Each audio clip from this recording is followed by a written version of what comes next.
Theodore Bundy is accused of certain crimes. He is suspected in others. The major thrust of the prosecution's case will be circumstantial evidence, evidence they say links Theodore Bundy to these crimes. It is a difficult way to prosecute a case. In our investigation, 7 men have turned up that on the surface would seem to have uncanny circumstantial connections with all or some of the crimes publicly associated with Ted Bundy. We'll look at 3 of them.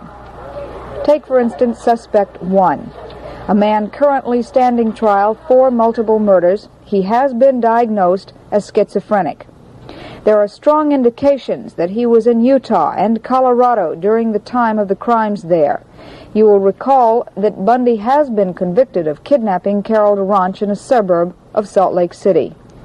Boone was approached that night by a man posing as an Officer Roslin, showed a badge as identification, and later abducted her with handcuffs. Hear now the words of a man who worked with Suspect 1. You still find too many people that keep badges and handcuffs in their police stations. They always wanted to be a policeman. And the shield that he had, I can't, I saw it, but it looked real.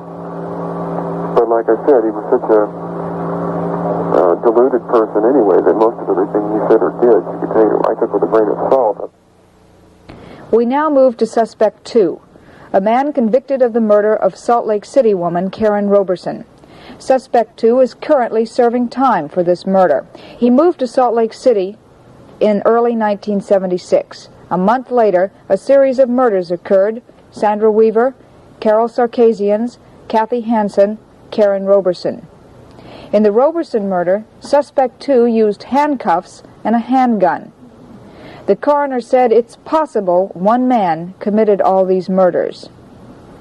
We move now to Suspect 3, a man whose mother, stepsister, and stepbrother felt could be the King County Ted, the Ted that police are looking for in the abduction and murder of 8 young women in this area. The mother of Suspect 3 recalls that her son was away from home on the days the 8 women disappeared and was in the location of each of the 8 women when they disappeared. Suspect 3 had a removable arm cast which protected an old injury. The man who abducted 2 women at Lake Sammamish was seen wearing an arm cast. Suspect 3 is described by his mother and stepbrother as being mentally unbalanced when he returned from Vietnam. He seemed to get pleasure from showing photographs of atrocities he committed in Vietnam. One picture, as verified by the family, shows him with the heads of 2 Vietnamese he had decapitated. The remains of 4 of the missing 8 women in the King County area were found on Taylor Mountain. Suspect 3 hunted frequently on Taylor Mountain and knew the area well. I talked to the stepbrother about contacting the King County Police. What is the one thing you would tell them that you feel should make them investigate him further? The description, I think, and the fact that he lived in the area at the time. I think the description would be the major thing.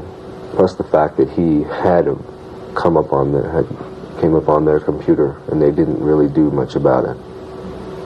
Because they did have a suspect, and that's my own opinion. So I think they should have done more about it at the time, but they didn't. The description, I think, is probably the best. The cast? Yes. The fact that he had that cast, and it was a matter of public record. You could have gone to any medical supply outfit and asked them. They would have had a record. None of those 3 is Theodore Bundy. It's interesting to see how quickly an incriminating circumstantial case can be built up around someone. We have turned up other men.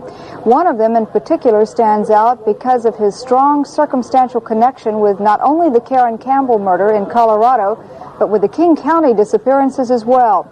Tomorrow we'll take a look at this man, Suspect 4. I'm Ruth Walsh for News 4.